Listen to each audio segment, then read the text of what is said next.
Hello കൂട്ടുകാരെ, അപ്പോൾ ഇന്ന് എനിക്കും എൻ്റെ അനിയത്തിക്കും ഒരു ഫോട്ടോഷൂട്ട് ഉണ്ടായിരുന്നു കേട്ടോ. പോകുന്ന വഴി ഞാൻ എനിക്ക് ആവശ്യമായിട്ടുള്ള കുറച്ച് പൂവൊക്കെ വാങ്ങിയിട്ടുണ്ടായിരുന്നു. നമ്മുടെ രാധാസ് പാർലർ തന്നെയാണ് കേട്ടോ ഞങ്ങൾ ഇത്തവണയും മനോഹരമാക്കി ഒരുക്കിയിട്ടുള്ളത്. ഞാൻ മാത്രമല്ല, എൻ്റെ അനിയത്തി ഉണ്ടായിരുന്നു കേട്ടോ. അപ്പോൾ ഇത്തവണത്തെ ഷൂട്ടിൻ്റെ ഒരു പ്രത്യേകതയുണ്ട്. നമ്മുടെ മലബാർ ഗോൾഡിൽ വെച്ചിട്ടാണ് കേട്ടോ ഈ ഒരു ഷൂട്ട് നടക്കുന്നത്. അവരുടെ കുറച്ച് പുതിയ ജ്വല്ലറി ഐറ്റം പരിചയപ്പെടുത്തുന്ന ഒരു ഷോ ആയിരുന്നു കേട്ടോ ഇത്. ഈ കാണുന്ന മാലയൊക്കെ ആയിരുന്നു കേട്ടോ എനിക്ക് വെയർ ചെയ്യാനുണ്ടായിരുന്നത്.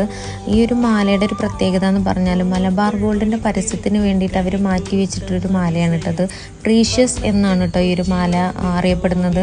എന്തായാലും ഇത് അണിയാൻ പറ്റിയിട്ടുള്ളതിൽ ഒരുപാട് സന്തോഷവതിയാണ്. കാരണം എന്താ വെച്ചാൽ ഇത് ക്യാഷ് കൊടുത്ത് മേടിക്കാൻ എന്തായാലും ഈ ജന്മം എന്നെ കൊണ്ട് കഴിയുമെന്ന് ഞാൻ വിചാരിക്കുന്നില്ല. കാരണം ഒരു 10 ലക്ഷമൊക്കെ അതിന് വരുന്നുണ്ട്, എമൗണ്ട് വരുന്നുണ്ട്. എന്തായാലും അവിടുത്തെ റാമ്പാക്കും കാര്യങ്ങളൊക്കെ കഴിഞ്ഞ് നല്ലൊരു അടിപൊളി ഫുഡും കാര്യങ്ങളൊക്കെ സെറ്റ് ചെയ്തിട്ടുണ്ടായിരുന്നു കേട്ടോ അവർ. ഞാൻ ആദ്യമായിട്ടാണ് കേട്ടോ ഇങ്ങനെ ഒരു ഷോയ്ക്കൊക്കെ പോകുന്നത്. അതിൻ്റെ ഒരു എക്സൈറ്റ്മെൻറ്റും കാര്യങ്ങളൊക്കെ ഉണ്ടായിരുന്നു കേട്ടോ.